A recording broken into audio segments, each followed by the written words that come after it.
من الإسماعيلية تقدم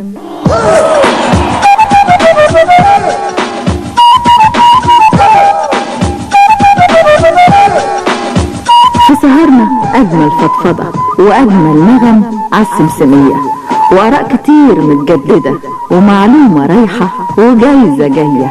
ده معاكو يحلو السهر والليالي أكيد هنية.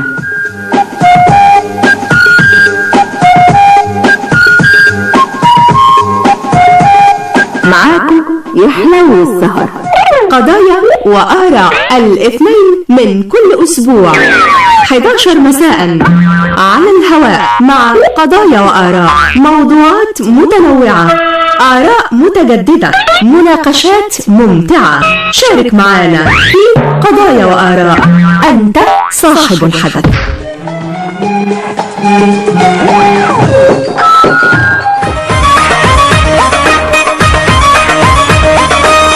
لكل أصدقاء المستمعين خصصنا 3 تليفونات علشان تتصلوا بينا في كل الأوقات.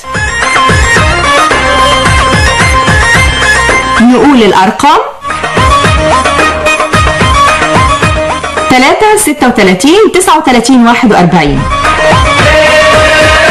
3 23 50 67، 3 33 13 69. يلا اتصلوا اوام.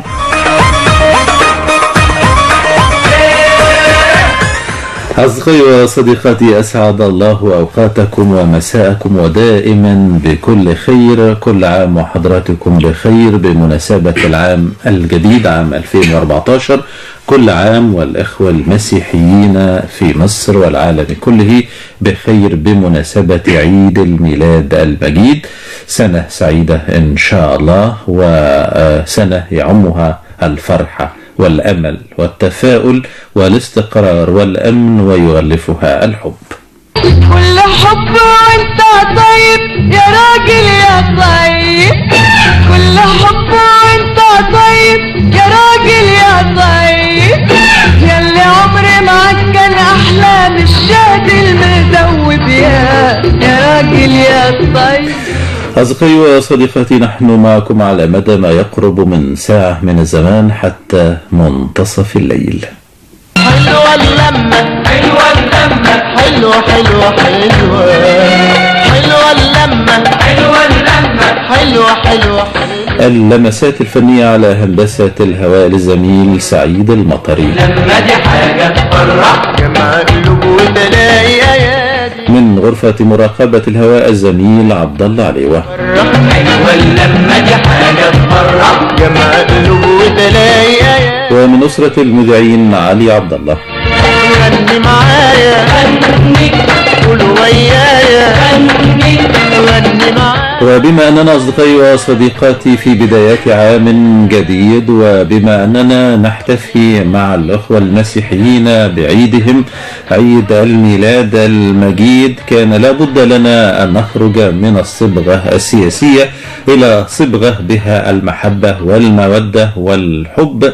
نعيش ونبحر مع شاعر متميز وصحفي بارز وكاتب للإعلام للإذاعة والتلفزيون ماهر. أعماله متعددة وكثيرة تنبض بالحب وبالجمال. معنا شاعرنا المتميز الذي ليس بغريب عن استديوهات إذاعة القناة، الشاعر والأديب والصحفي الأستاذ سمير أبو الحمد. حنين حنين حنين أنا دايبة فيك حنين، أنا دايبة فيك حنين، والغربة توهتني لكن ما غربتني عنك طول السنين. وطول السنين ومرور السنين ومرور الأحداث ترصدها البشائر بكلمات طيبة ترسم في الوجدان بعد أن تكتب على الأوراق من عصارة تجاربه وانفعالاته وتفاعلاته المجتمعية كلها تجارب عاطفية متميزة خرجت لنا بأعمال فنية رائعة نعيشها وإياكم في جانب منها في هذه السهرة.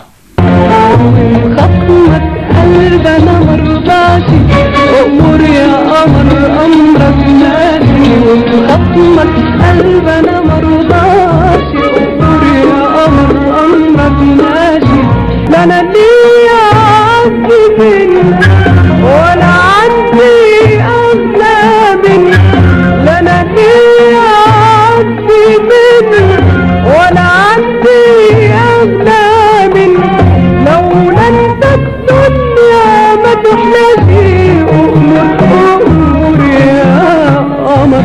نسعد بتواصلكم معنا أصدقائي وصديقاتي على تليفوناتنا العاملة الإسماعيلية 3 36 39 41 بورسعيد 3 23 50 67 السويس 3 33 13 69.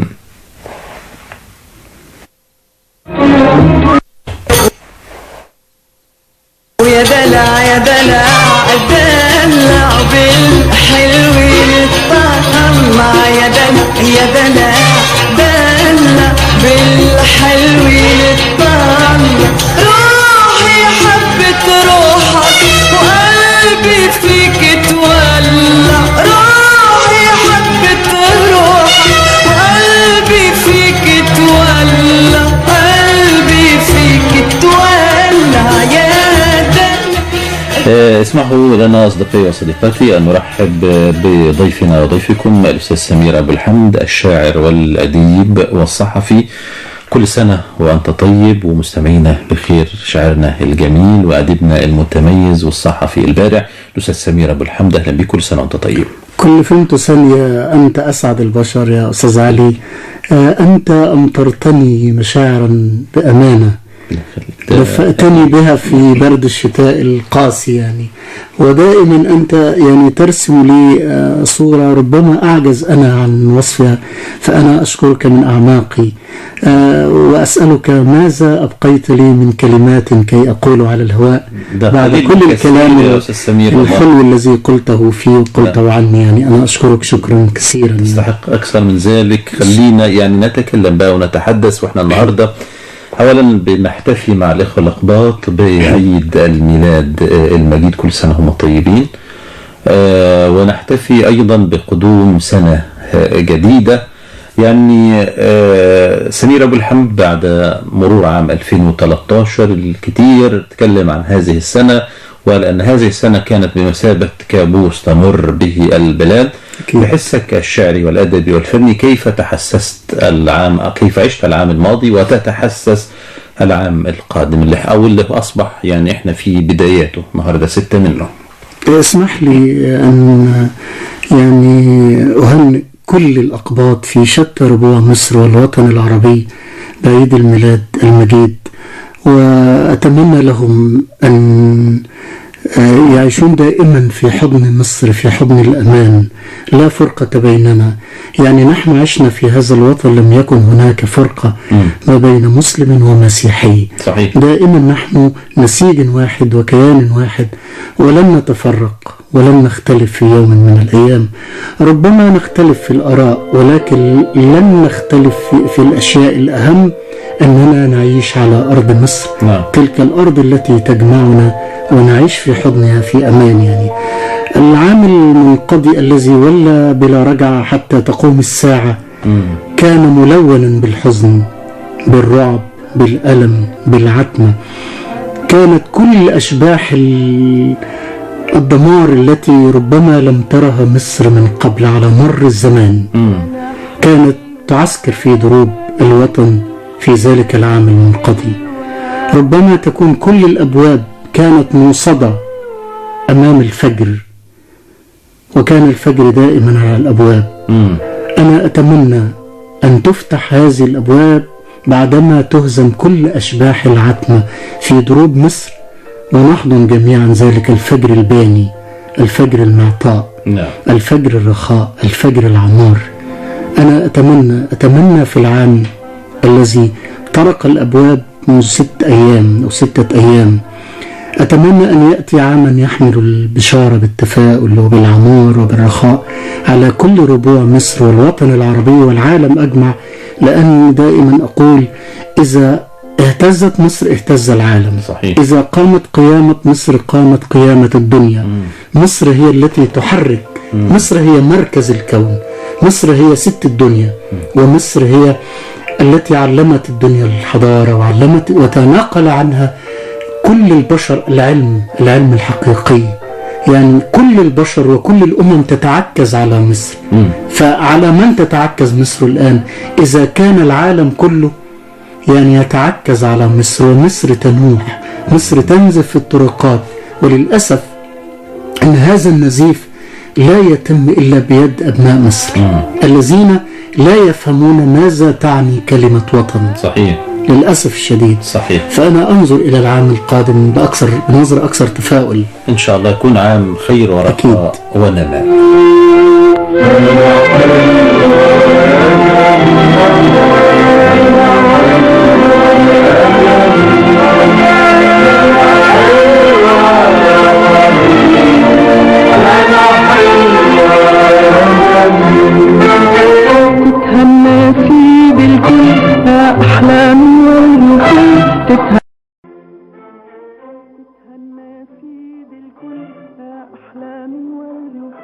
تتهنى سيد الكل أحلام ورد وفل القلب تغني دقاته وبترقص على نار شمعته القلب تغني دقاته وبترقص على نار شمعته أحلى عيون وأغلى قلوب لما ميلاد.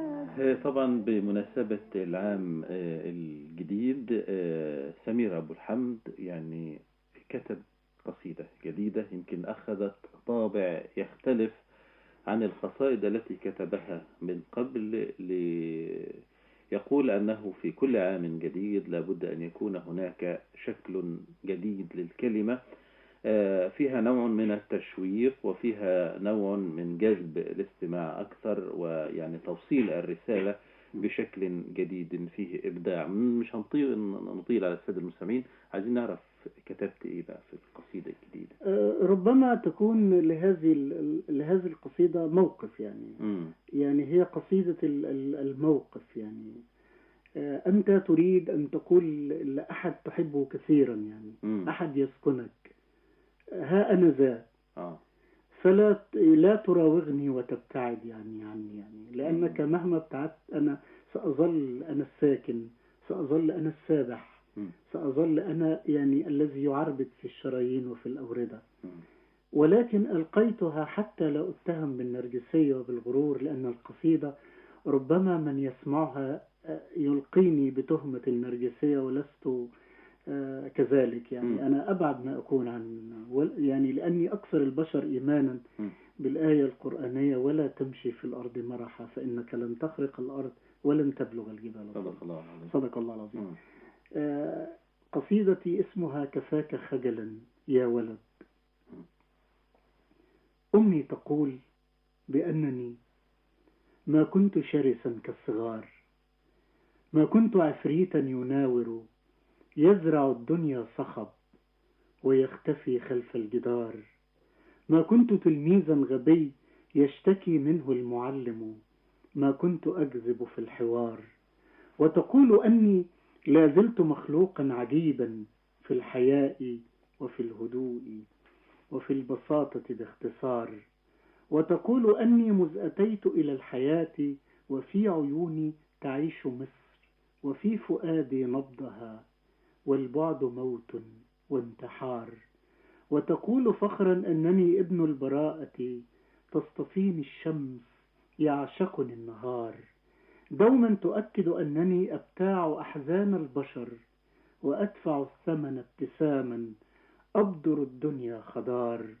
وتحدث الجارات عني كل يوم بانبهار. كبر الصغير وصار يكتب في الجرائد وفي الإذاعة، شاشة التلفاز تبسم حين يشرق في حوار، حين يخطب أو يحاضر، حين يشدو بالقصائد صار رمزا في ميادين الكبار، ولد المثقف والمؤدب والمهندم، صار معشوق النساء لكن عفته شعار. أمي تراني عنترة وتراني متنب جديد، وتقول للجارات دوما أنني في العمر عيد، وتراني في أدبي نجيبا من حق نوبل أو يزيد، وتراني حاتم في الكرم، وتراني في الدنيا علم، وترى شموخي كالهرم، وتراني قيسا في الهوى لكن بقلب لا يراوغ كي يحقق ما يريد، وتراني أحكم من أناس دنسوا طهر المنابر، وتراني أعقل حين أعلن ثورتي من أي سائر، وتراني هارون الرشيد حين تفتح المذياع تضحك، أو ترى التلفاز تفرح، أخبرها عن نت معبأ بالصور والأمنيات، فتراني أشهر من شكسبير وهوجو، وتراني أغنى من الوليد. أمي البداية والنهاية والصباحات الربيع، وكل أنهار الحنان، وكل أحضان الأمان، وسعد أيام الأكيد، حين أصمت حين أخجل تنتفض، كفاك خجلا يا ولد فأنت موال الحياة، وليس في الدنيا أحد أبيع عمري كله كي يغدو في هذه الحياة في الناس أسعد من سعيد. فأقول يا أمي أنا لولاك أنت لولا أبي ما كنت شيئا في الوجود.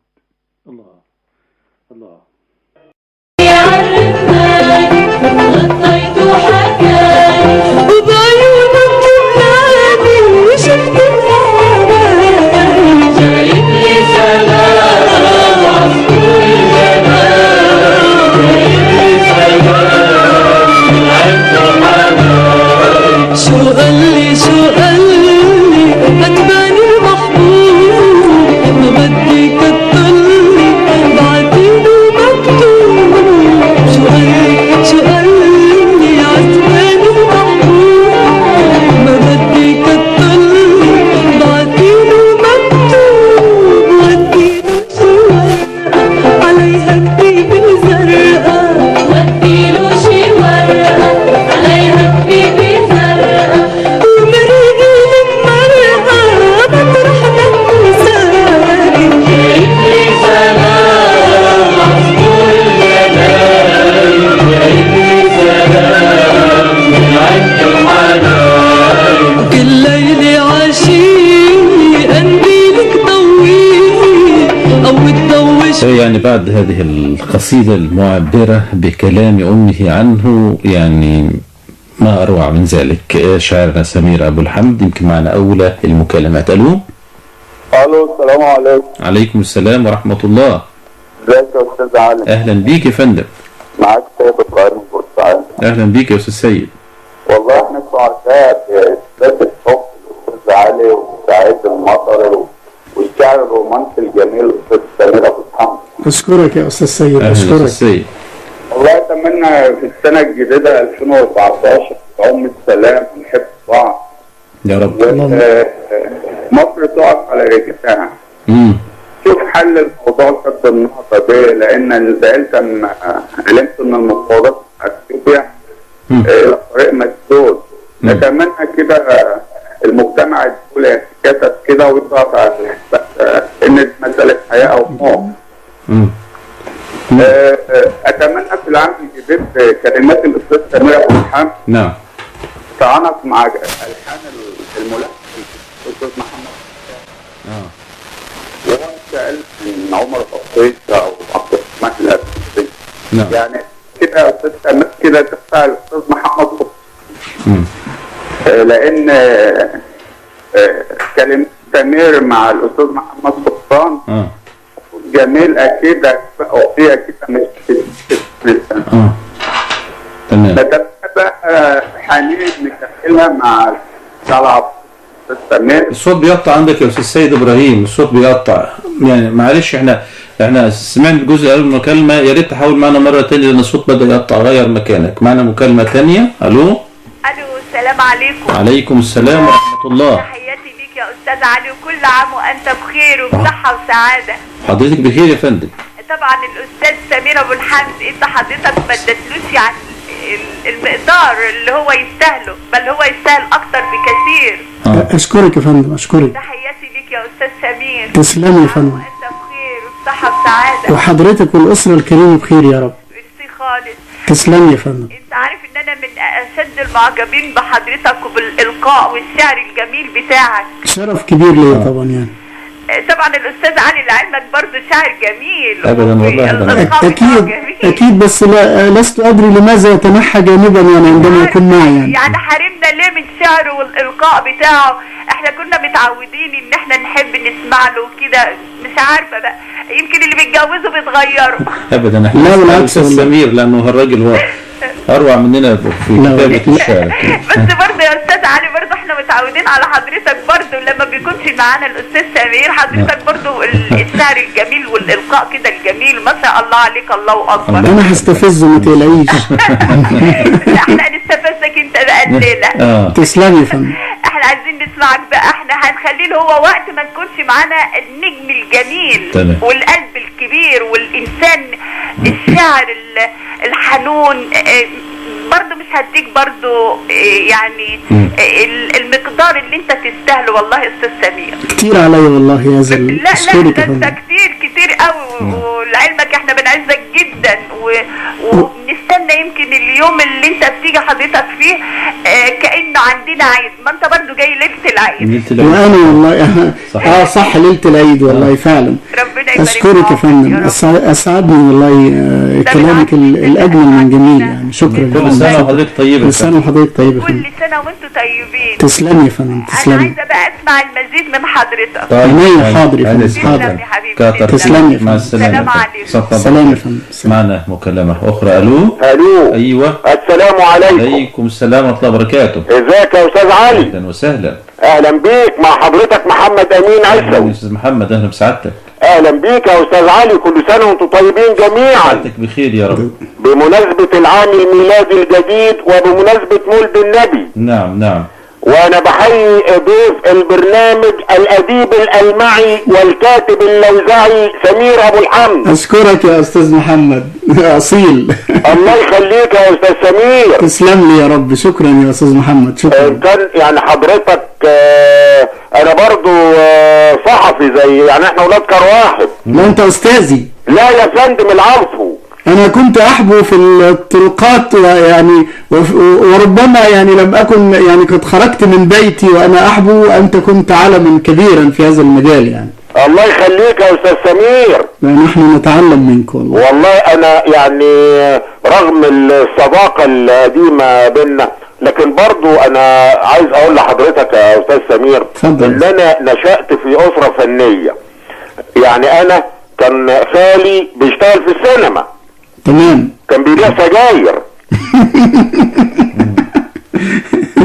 كان بيبيع سجاير في السينما يا استاذ سمير. طب قول بيبيع حاجه غير السجاير. هو ده الواقع. وخالتي بترقص في الاذاعه. وانا يعني عايز تسمع حاجه النهارده من الاستاذ سمير يا استاذ محمد؟ نعم. عايز تسمع منه حاجه في قصائد شعريه النهارده؟ والله احنا يعني احب اسمع منه الكتير يا استاذ علي. تمام. لانه شاعر موهوب بالفعل.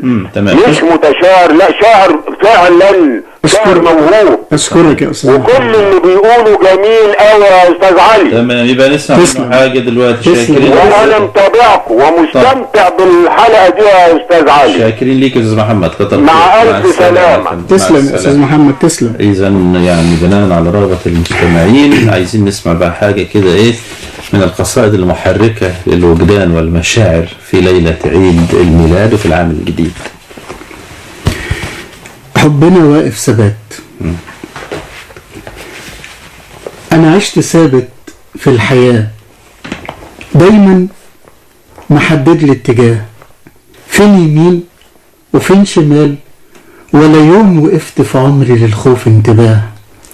ولا عيني بصت ثانية لوشوش أقنعة، ولا قلبي كان حلمه مناه إن واحدة تانية غيرك تسكنه، والنبي عمري لها.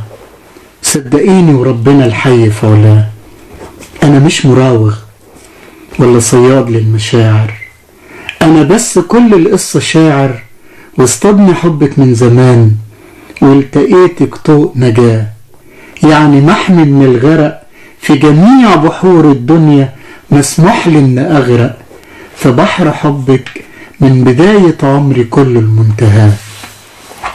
لكني بسأل نفسي بعض الأسئلة، إزاي هواكي شدني وسحرني من غير ما انحني، من عمر حد ما هزني ولا يوم هيحصل في الحياة، وإزاي معاك الوقت يتحول ثواني، وإزاي عيوني اتعودت ما تشوفش تاني، وإزاي زرعت في أرض حبك كل أشجار الأماني، والقلب بيواصل خطاه ولا لحظة فكر في التراجع، ما هو شافك الفجر اللي راجع يمحي من العمر المواجع والعتمة وينسيني عاشت بتجلدني بقساوة، بالذمة من الظلم وغباوة، الناس تعادي الحب وتحب التمرد، والصدق بتعتم ضياه. أنا ليه بشوفك واضحة غير كل البنات، وليه أنا بعشق كلامك في السكات، وليه بحبك حب نادر دلوقتي أكتر من اللي فات، رغم الحواجز والظروف والدمع وجبال الأهات، شايفك انتي وانتهى وحبنا واقف ثبات. ازاي قدرت تعدي من غير تأشيرات، وسكنت وإقامتك بقت تشبه خلود الأهرامات، وانا برضو واثق من أنا نبض قلبك، نور عيونك، كل كونك، وحد الملك جواكي يا أحلى البنات. هتشرقي، هتغربي، تبعدي، هتقربي، في النهاية مفيش حياة من غيرنا، ومحال صدقيني في العمر نصبح ذكريات.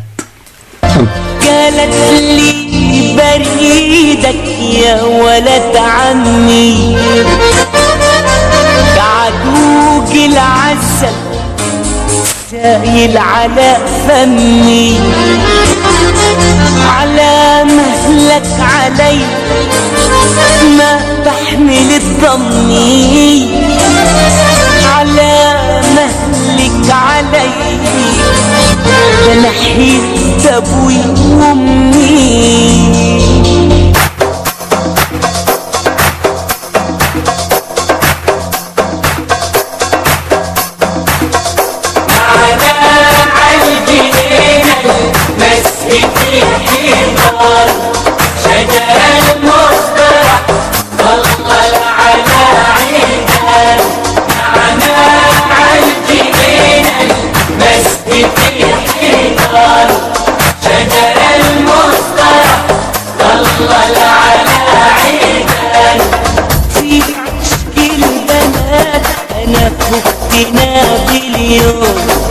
ورمجيلي وقف عجلات بندريون، قدمت شكوتي لحاكم الخرطوم، أجل جلستي لما القيامة تقوم. معنا عالجنينة المسجد الحيطان، شجر المصطلح والله على عيدان، معنا عالجنينة المسجد الحيطان. ما زلنا متواصلين أصدقائي في استقبال عام جديد وعيد ميلاد سعيد يغمرنا الحب والمحبة مع شاعرنا الأستاذ سمير أبو الحمد.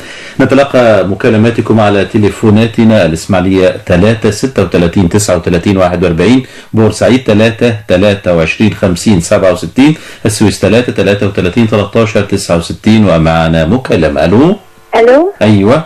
السلام عليكم. عليكم السلام ورحمة الله. ازيك يا استاذ علي؟ اهلا بحضرتك. اهلا بيك، وتحياتنا لاستاذنا الجميل شاعرنا الرومانسي استاذ سمير ابو الحمد. شكرا يا فندم، شكرا. كل سنه وحضرتكم طيبين. وحضرتك بخير. الاخوه المسيحيين اللي كل سنه هم طيبين. هم طيبين يا فندم. وعلى الامه العربيه الاسلاميه بمناسبه مولد النبي. نعم. وربي يوعدكم كده بوزاره النبي ان شاء الله. اللهم امين يا رب جميعا يا رب. يبقى دعوتنا ان شاء الله ان مصر ترجع في امن وامان واستقرار ان شاء الله. يا امين يا رب العالمين. امين. سعيد جدا على كلماتك الطيبه الممتازه كده يا استاذ سمير. اشكرك.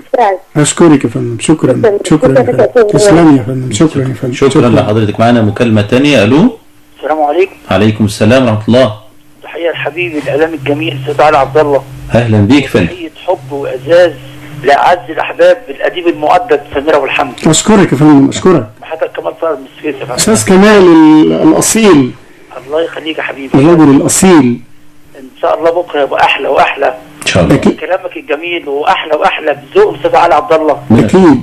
اللي دايما بيمتعنا ودايما كل اسبوع بيجيب لنا عنوان ونتكلم في العنوان، ودايما عنوانه دايما مستبشر بالخير دايما. الحمد لله. فتحية لحضرتك. شكرا ليك استاذ كمال. اشكرك.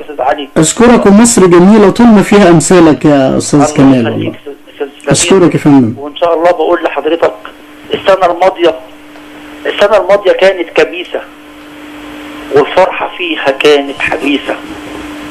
حكمونا فيها ناس خسيسة كانوا مشاكلنا غير حسيسة. أحلوا دمنا وسخروا أطفالنا وبالعنف شغلوا بناتنا وشبابنا. وأيامهم كانت قتل ودم وفوضى وهيصة.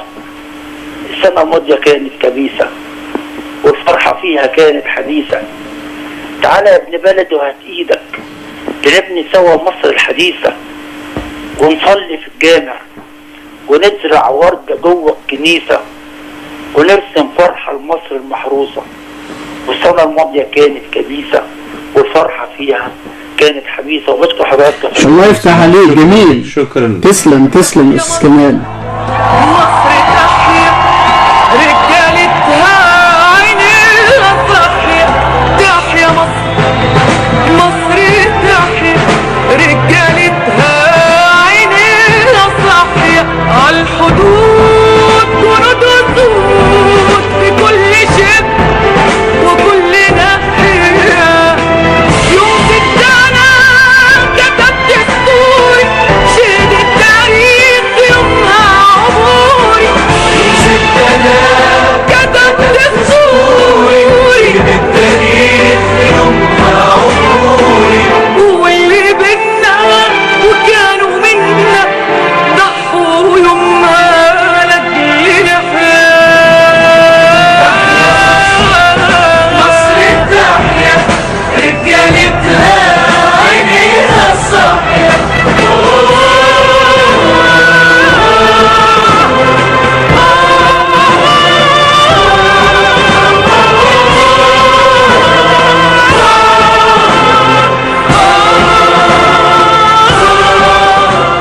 متواصلين على موجات إذاعة القناة من الإسماعيلية ومعنا مكالمة. ألو.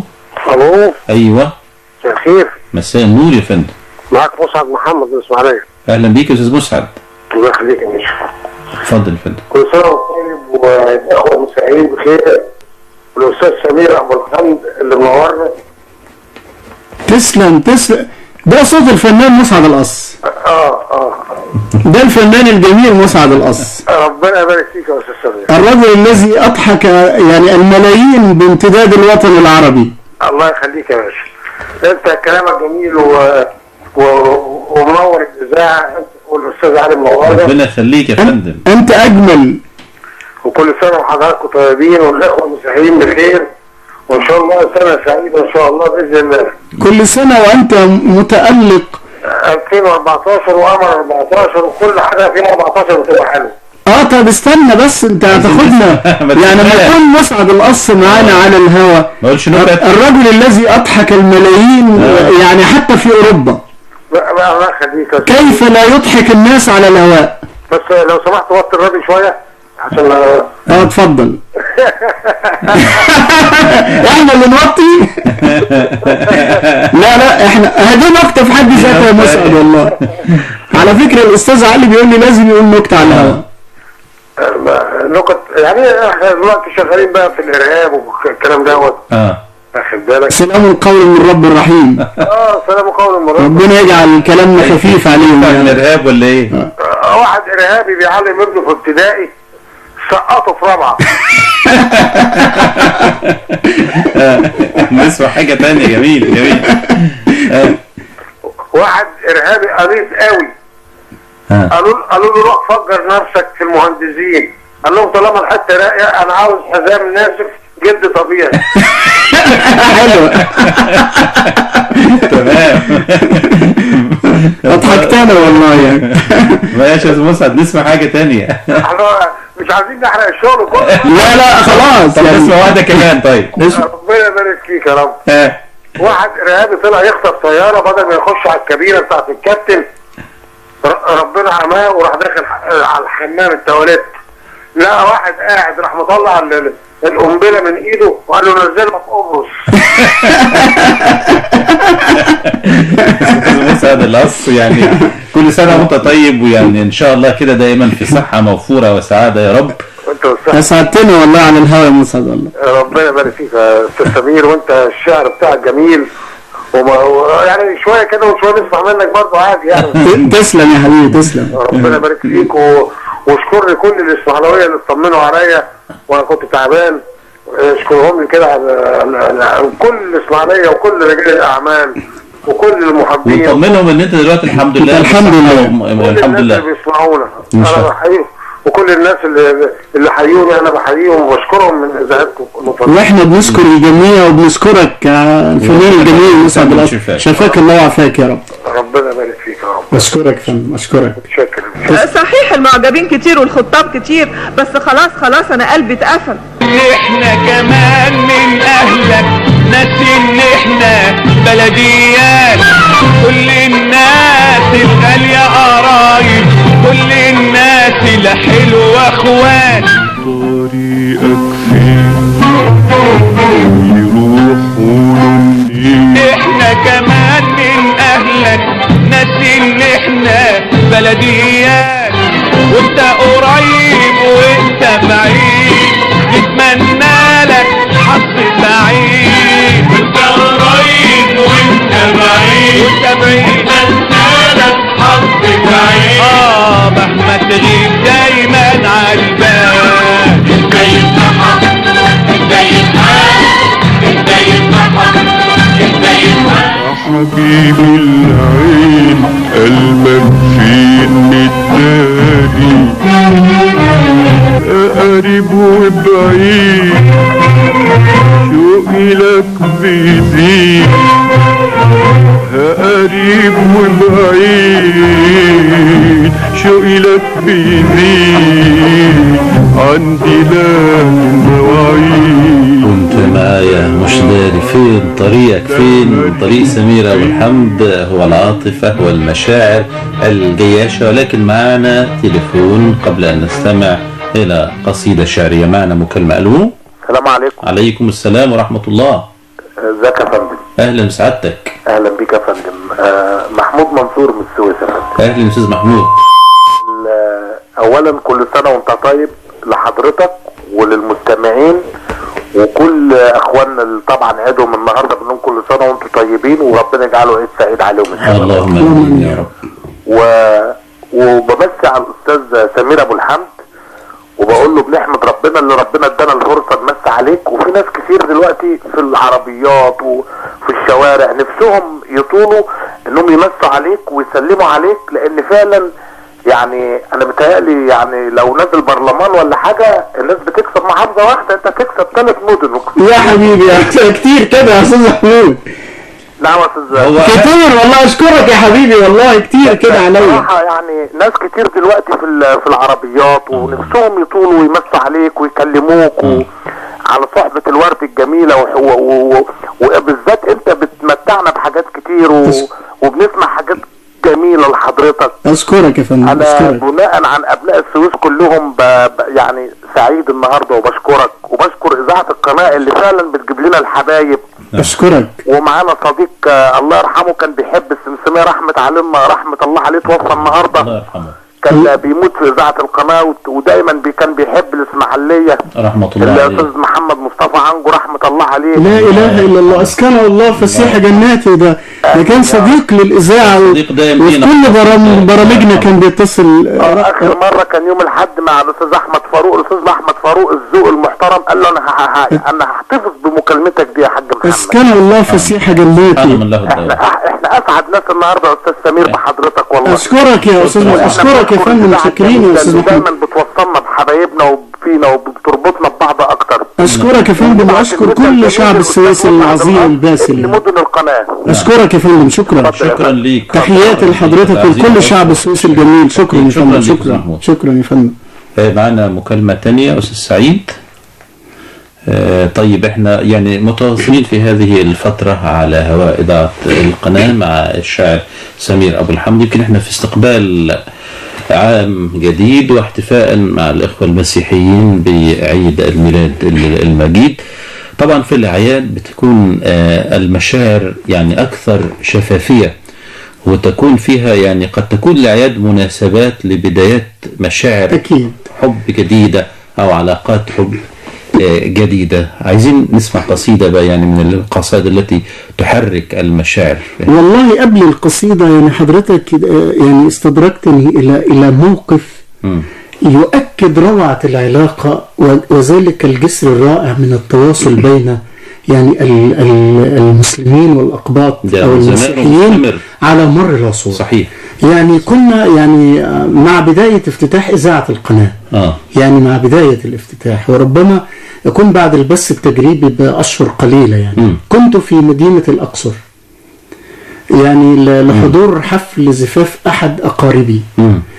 ولأن البيت لم يكن بالبيت البراح، يعني البيت معظم البيوت يعني ضيقة يعني لا تتسع إلا لأصحابها. تمام.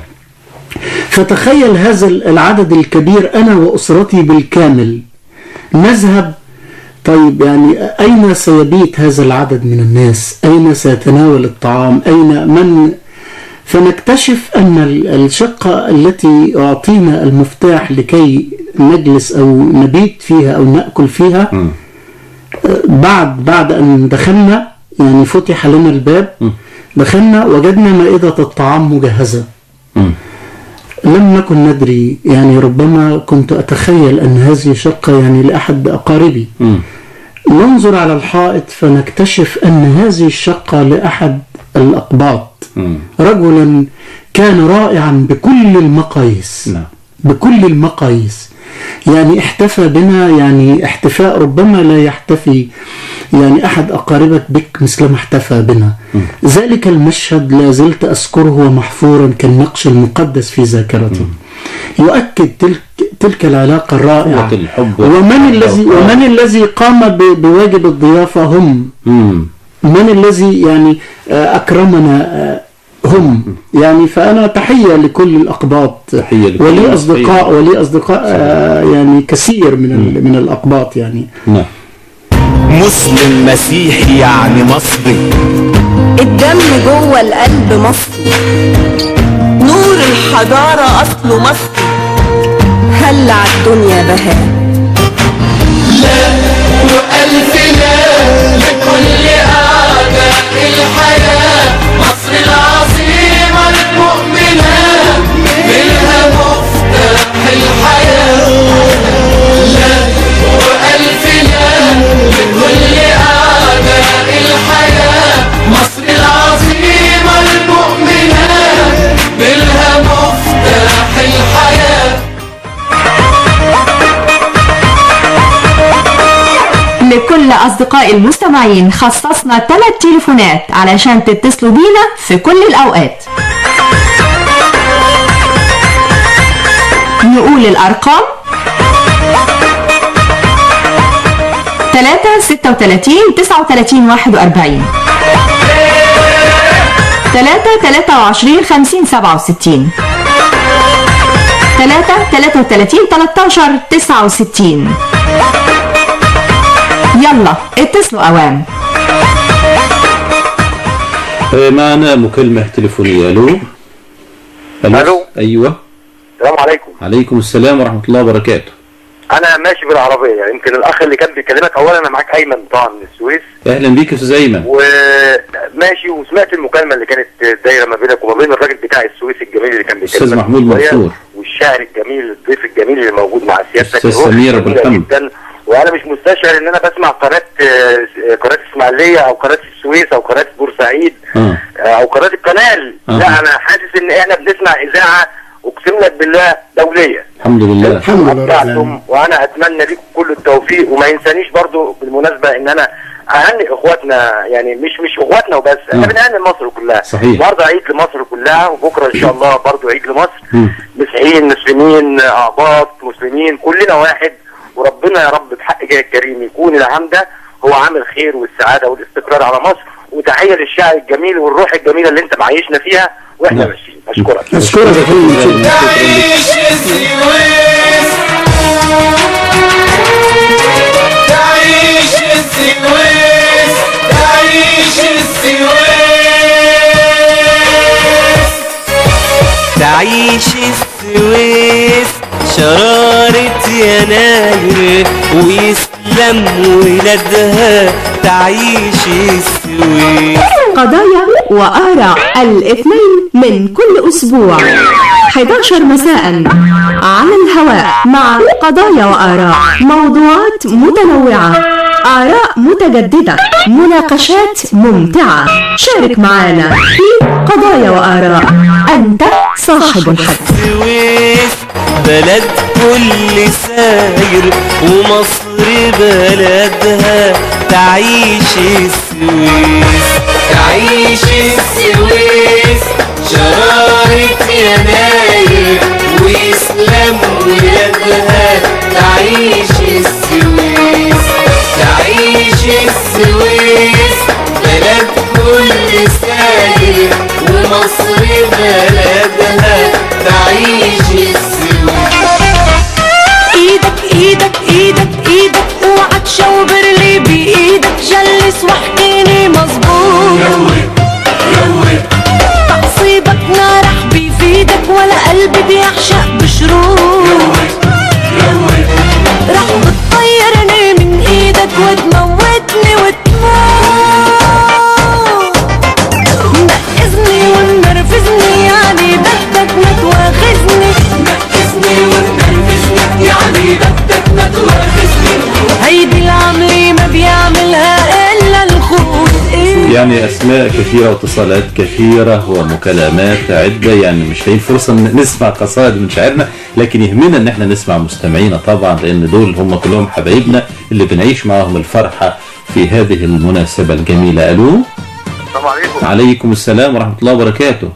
حسن حجازي بورسعيد يا فندم. اهلا بيك يا استاذ حسن. والله يا فندم احنا معجبين جدا بالاستاذ سمير ابو الحمد. اشكرك يا استاذي، اشكرك يا استاذ حسن. تسلم يا فندم، ربنا يعزك. والله يا استاذ سمير انت ياما متعتنا باشعارك الجميله في ذات القناه يا فندم. الله يخليك. والله العظيم يا فندم ذات القناه انا بعتبرها الفيسبوك بتاعي. ربنا يعزك يا رب. الحمد لله. ذات القناه مجمعه الاحبه. بس انت حضرتك رجل جميل، لانك يعني اكملت ضلع المثلث السويس اسماعيليه بورسعيد، فيعني كان اتصالا رائعا يعني مثل السويسه. وانا يعني احب هذا الشعب العريق، مثلما يعني انتمي الى بورسعيد باعتبار ان معظم ايام عمري وانا صغير كانت في مدينه البراءه بورسعيد يعني. يا استاذ سمير اشعارك بتخش جوه القلب كده، دي تلقائيه. اشكرك يا فندم. شكرا يا استاذ حسن. وهنسمع دلوقتي قصيده من شاعرنا الكبير الاستاذ سمير ابو الحمد. تسلم يا فندم. شكرا يا فندم. شكرا ليك يا استاذ حسن. اشكرك، وانا بحيي بورسعيد والسويس والاسماعيليه وكل مصر. نسمع قصيده بقى يا استاذ سمير، لان الوقت بدا خلاص بيعدي بسرعه ويجري بسرعه. الوقت معك يمضي سريعا يا استاذ علي. نسمع يا فندم. دائما الحب انا هقولها بالعاميه يفتح النفس بصراحه يعني. يعني هذا الحب الرائع يعني فتح نفسي ان اكتب ربما وانا قاعد الى بيتي يعني. احلى تاريخ في الكون محفور، ورب الكعبه ان شاء الله ما اعرف طعم الضحكه وطعم الفرحه وشكل النور، اني بحبك حب حقيقي، حب ما مر في اي عصور، حب شراعه مهوش مكسور، حب بيرفع همته تملي في الأزمات عمره ما بيولي، وفي ميادين الكون منصور، حب بيشرق وسط العتمة، حب شعاره تملي النور، حب يعلم كل الدنيا، شمسه ما تغرب أبدا ثانية، جوه صحاري الكون مبدور. ورب الكعبة بحبك انتي، بحري وشطي وشمس مدينتي، من لحظة ما في قلبي سكنتي، شفت الجنة وشفتك حور، شفت الكون فرحان وبيضحك، بيحب ويرقص ويدور. أنا حبيتك، شفت العالم مليان صدق وكله شعور. ورب الكعبة ما هبعد عنك، وطول العمر هقرب منك، علشان مني وعلشان منك، ومعاكي لنهاية عمري، وبعد العمر هيبقى هوانا أحلى تاريخ في الكون محفور. بكرة معاك أفرح وتهاني، بعد ما كان أحلام وأماني. بكرة معاك أفرح وتهاني، بعد ما كان أحلام وأماني. بكرة معاك مستقبل أجمل، نجمة في زمنك وزمان. قولي إيه حلو في حياتي وانت غايب عن عينيا. قولي إيه حلو في حياتي وانت غايب عن عينيا.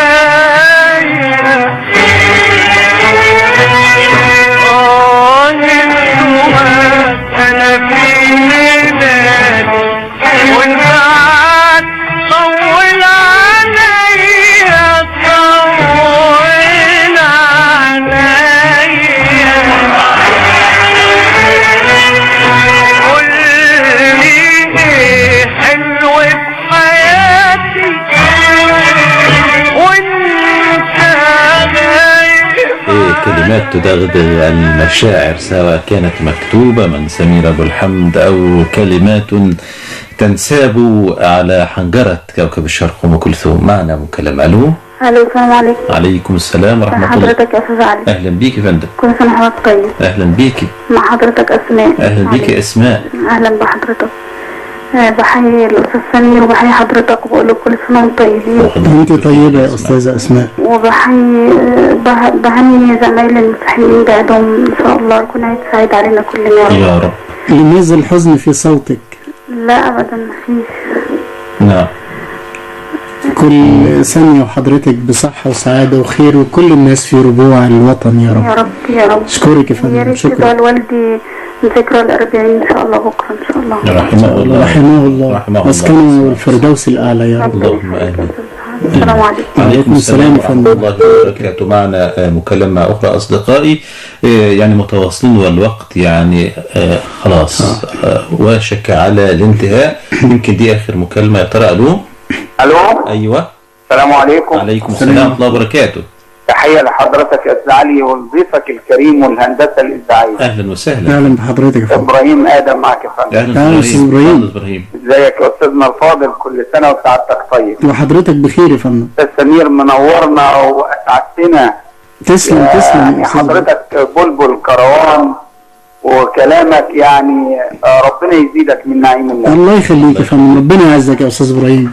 الله يبارك فيك. شاكر أفضالك ومشاعرك الجميلة الطيبة ربنا يبارك في حضراتكم، وكل سنة وحضراتكم طيبين وحضرتك بخير. وإخواننا المسيحيين دايما بخير، وإن شاء الله يكون عيد سعيد بخير ومولد النبي كريم على الأمة المصرية جميعا. آمين. شاكرين اتصالك يا أستاذ إبراهيم. كل سنة وحضراتكم حضرتك طيب يا فندم. شكرا.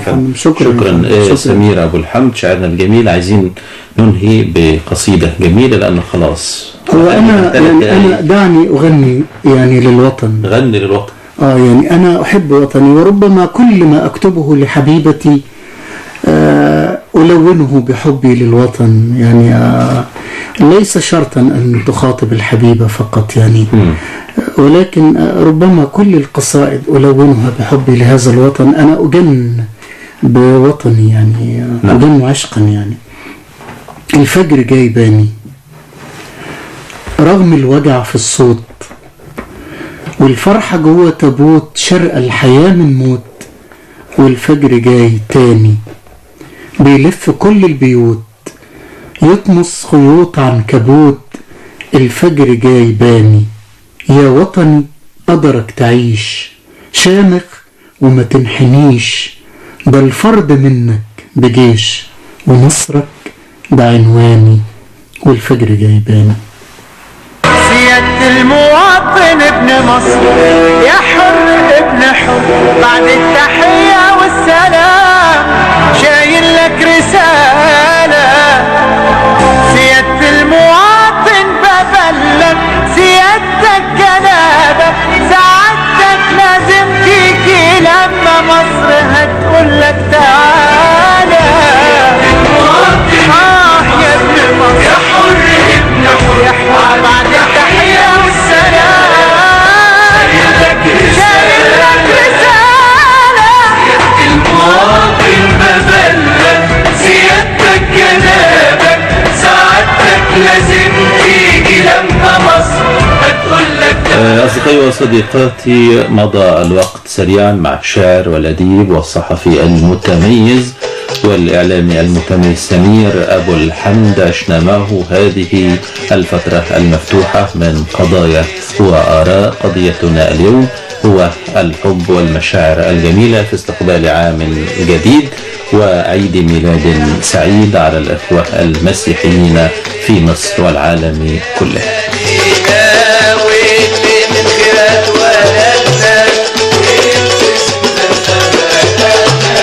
دي اسماعيلية الحنونة، هي دي أغلى مدينة، دي اسماعيلية الحنونة. شكرا للشاعر والأديب والصحفي سمير أبو الحمد، كل سنة وأنت طيب ودايما نلقاك على خير. أشكرك أستاذ علي على هذا اللقاء الجميل الذي لونا بالحب. يعني أنت دائما تمتعني بلقاءاتك بأمانة شديدة والله. أنا أشكرك أنك إعلامي قدير، وأتمنى لك مزيدا من التألق والإشراف في سماء الإعلام المصري والعربي، وأراك من خلال الفضائيات ومن خلال إذاعة القناة الحبيبة دائما وأبدا صوتا مغردا يصل إلى القلوب ويخترقها بلا استئذان.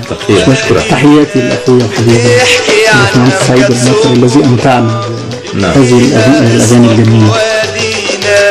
تحكي عن أمجد صمودنا واللي من خيرها اتولدنا، ابتسم ده انت بلدنا. أصدقائي، وهذه باقة حب وباقة تهنئة لشعب مصر، لكل مسيحي مصر في هذه المناسبة السعيدة من فريق العمل باللمسات الفنية على هندسة الهواء سعيد المطري.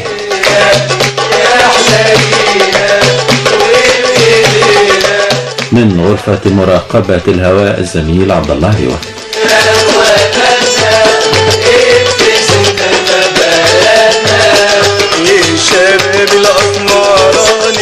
ودائما الحب يجمعني بحضراتكم، أسعد بكم ودوما من أسرة المذيعين علي عبد الله.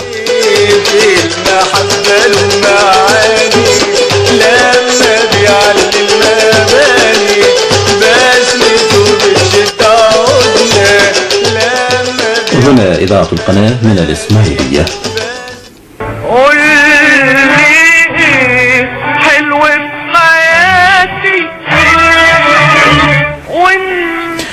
أصدقائي وصديقاتي، ما أجمل أن تتناغم الكلمات وتمزج بالألحان وتنساب على أجمل الحناجر. كوكب الشرق أم كلثوم.